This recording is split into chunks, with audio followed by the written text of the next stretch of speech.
One. What's going on, everybody? Segment 3 here with Mike Zuber from One Rental at a Time. We have the privilege of having not only a landlord of almost 200 units on today, but someone that has about a third of his portfolio in public housing. Yes, on purpose. On purpose, which I love. And quite frankly, Mike is largely the reason that I started looking at my portfolio differently. And it was always something we were trying to help people kind of outside that system. And we constantly were getting burned.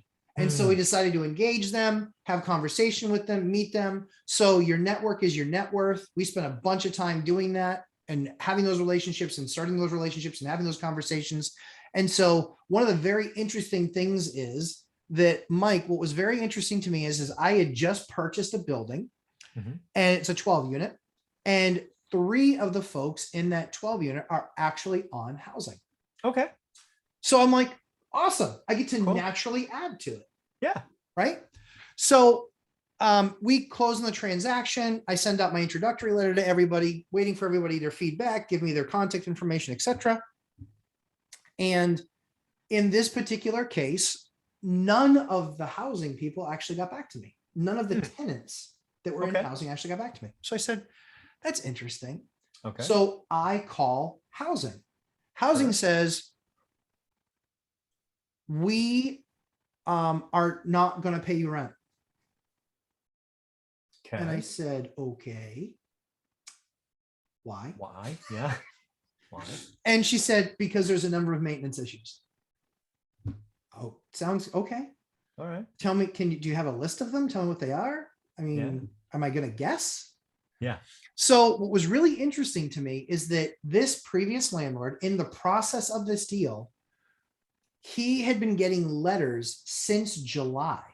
Yeah. About these issues. I've seen this. Yeah. Right. So he's been getting letters for 4 months about these issues. Now I'm the new owner. They're my responsibility, 100%. Like we talked about last week, you don't always get to look at all the units. Totally fine. So it's fine. And here's the funny thing. I absolutely blew her doors off when I said, great, can you just send me the list so we can start working on it? Sure. Yeah. Here's my email. Send me the list. We've already started working on the list. So I think what's really interesting, Mike, and I was wondering if you've ever seen this, in acquiring any of those properties, did you ever find that there was something there that you didn't know about, kind of like this? I mean, is this kind of standard process? And like, how does one get around this when flat out clearly the seller was just not communicating and not telling us, but he also wasn't communicating with housing? Yeah. So this is abnormal, right? I often say that sellers are liars. You had a slumlord as far as I'm concerned. Clearly, 100%. That's what you did. Yeah. So no, I have had that happen before.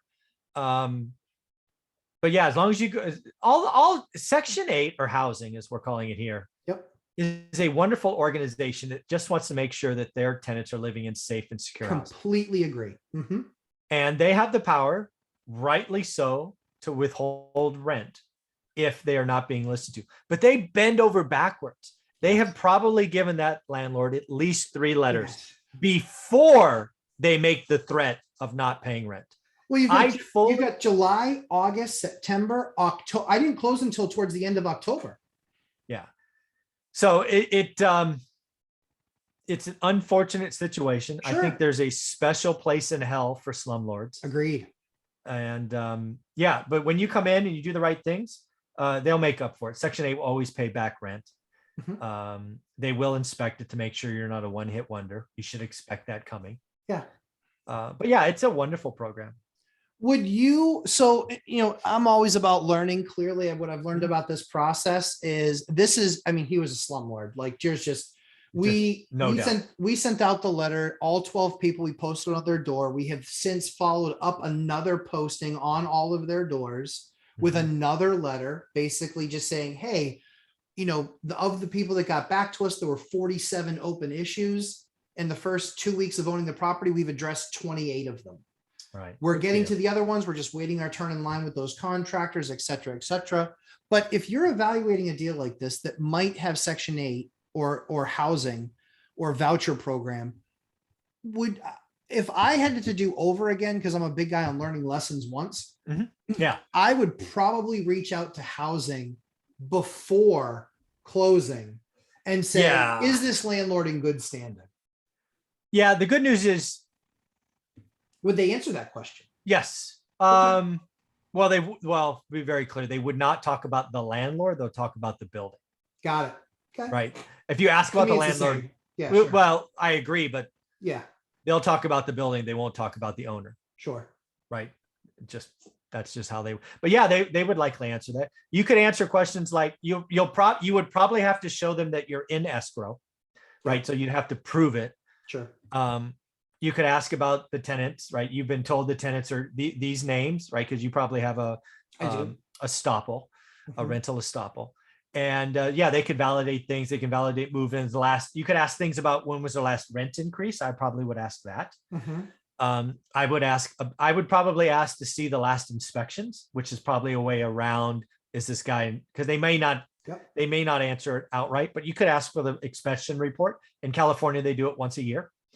I assume the same there, but don't know. They do it the same here. And I did ask for those. That's a great tip. I did actually ask for those and I got them. And it was, I mean, it's a couple of issues. I mean, it's maybe a couple of days worth of work, but I completely understand. It's not a problem. Yeah. And the other thing I like about those reports is they, at least in California, and I assume it's everywhere, it also reports on the tenant, right? I get reports back in my units, and if you want to, you can get mad. Oh, the tile's broken. Well, I didn't break the tile. But again, right, the carpet's coming up. Oh, I didn't do that. But also it'll say things like tenant, clean your house more often, or, stop letting the kids run. It reports on the tenant. So you can get a little peekaboo inside the tenant that you're inheriting as well. Interesting. Mike, as always, this comes from the wealth of knowledge of you having done it, having lived it, understand these processes. Again, for me, the only part of my journey that I can share is I now have housing tenants that I've had for 5 months. Nice. That's it. That's my ceiling, because I bought a building that had a couple housing tenants in it. Overall, it's been a good experience, because I think that one of the things that's nice about the people that run these different offices is that they recognize that it's a partnership between the landlord and the office. And they say, we do demand that you have nice, safe housing for our tenants. However, we're going to hold them to a standard, and you can hold us to the standard that we're going to pay. Absolutely. And, it's a long-term relationship. They also, let's be very clear. The folks that work in housing do not want to piss off landlords, because again, they have stacks of approved vouchers, and the supply of landlords that are saying yes is shrinking every day. Yep. But that doesn't mean you can take advantage of them either. But yeah, it's a wonderful program. I agree. I have had, when you look at my entire track record of having thousands of tenants now, I have 5 horror stories. 3 were cash and 2 were Section 8. It doesn't matter where the money comes from. People are people. Agreed. And I think that that's important too, because I think that if people think that they're going to do something different than they do in the rest of their business, why? It doesn't matter where their money comes from. It doesn't. It just doesn't. You either want to be helping and part of the solution or not, but just pick one side or the other. But also understand going into it, this for me was, we know that they're going to do a better job than us of what they're doing for those folks. So yeah, I think it's a great program. I think that I'm super blessed in my area I've worked with 2 out of the 3. And they've been awesome. They've been very forthright. Hey, here's why this is a problem. Here's what we need to see you do. And it's not just ever because I told you so. It's been great. They've actually given me reason, helped me understand. And that's going to make us better at understanding. Yeah. We did 2 walkthroughs and she was like, okay, this is what needs to be done. We did the 3rd one. She's like, Matt, perfect.